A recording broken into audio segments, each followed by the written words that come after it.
ओम श्री गुरु सत्ताय नमः। हिंदी प्लैनेट में आप सभी का स्वागत है। आइए जानते हैं प्रसादोत्तर युग के सर्वश्रेष्ठ निबंधकार आचार्य हजारी प्रसाद द्विवेदी के संक्षिप्त जीवनी। आपका जन्म सन 1907 में बलिया जिले के दुबे का छपरा नामक ग्राम में हुआ था। आपके पिता का नाम अनमोल द्विवेदी और माता का नाम श्रीमती ज्योति कली था। द्विवेदी जी के शिक्षा का प्रारंभ संस्कृत से हुआ और सन 1923 में काशी हिंदू विश्वविद्यालय में आपने ज्योतिषाचार्य की परीक्षा उत्तीर्ण करने के बाद हिंदी संस्कृत अध्यापक के रूप में शांति निकेतन चले गए। वहाँ सन 1940 से 1950 तक हिंदी भवन के निर्देशक भी रहे। इसके बाद काशी हिंदू विश्वविद्यालय तथा पंजाब विश्वविद्यालय में हिंदी विभाग के अध्यक्ष के रूप में काम किया। जीवन भर हिंदी साहित्य की सेवा करते हुए 19 मई सन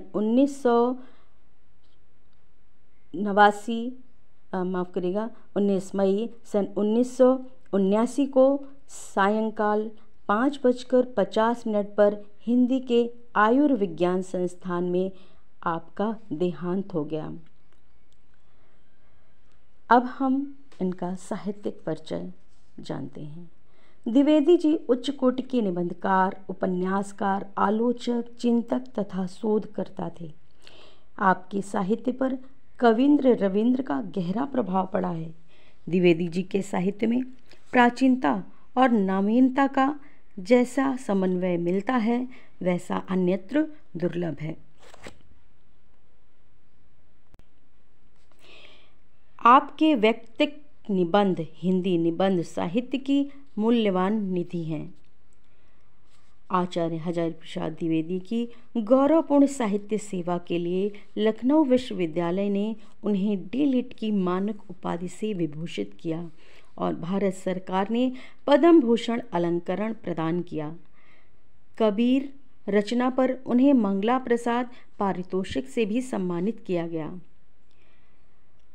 द्विवेदी जी का कृतित्व यदि हम देखें तो आप बहुमुखी प्रतिभा के धनी आचार्य रहे हैं।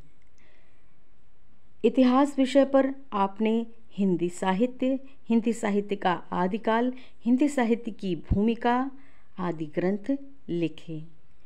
आपके निबंध संग्रह हैं अशोक के फूल, कुटज, आलोक पर्व, विचार प्रवाह, कल्पलता इत्यादि।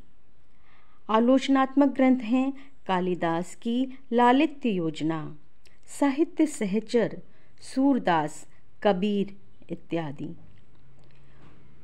उपन्यासों में आपके प्रमुख उपन्यास हैं बाणभट्ट की आत्मकथा, चारुचंद्र लेख, पुनर्नवा।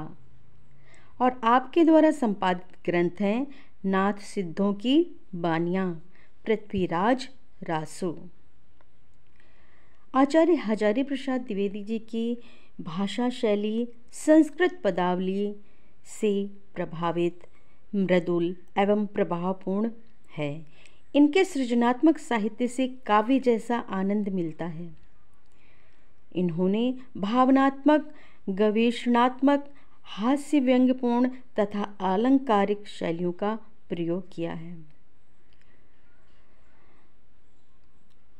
आपकी भाषा शैली का एक उदाहरण गुरु नानक देव नामक आपकी रचना से उद्धृत है।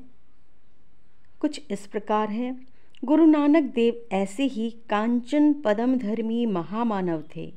मृदु प्रकृत्या च संसारमेव च, यानी हिंदी और संस्कृत का सुंदर समन्वय आपकी भाषा शैली की विशेषता है। आचार्य हजारी प्रसाद द्विवेदी जी हिंदी के उच्च स्तरीय ललित निबंधकारों में मूर्धन्य स्थान रखते हैं। आचार्य हजारी प्रसाद द्विवेदी जी की प्रमुख कथन। जब मनुष्य जंगली था, वन मानुष जैसा, तब जीवन रक्षा के लिए उसे नाखून की ज़रूरत थी, लेकिन नखधर मनुष्य अब भी बढ़ रहे हैं। इसी प्रकार से वे कहते हैं, करने वाला इतिहास निर्माता होता है, सिर्फ सोचते रहने वाला इतिहास के भयंकर रथ चक्र के नीचे पिस जाता है। इतिहास का रथ वह हाँकता है जो सोचता है और सोचे को करता भी है। आशा है यह कथन हम सभी में एक नई ऊर्जा का संचार करेगा। सभी को प्रणाम। आप अपने विचार अवश्य कमेंट बॉक्स में लिखें। आपके विचारों को पढ़ना मुझे अच्छा लगेगा तथा आपके सुझाव सदैव आमंत्रित हैं।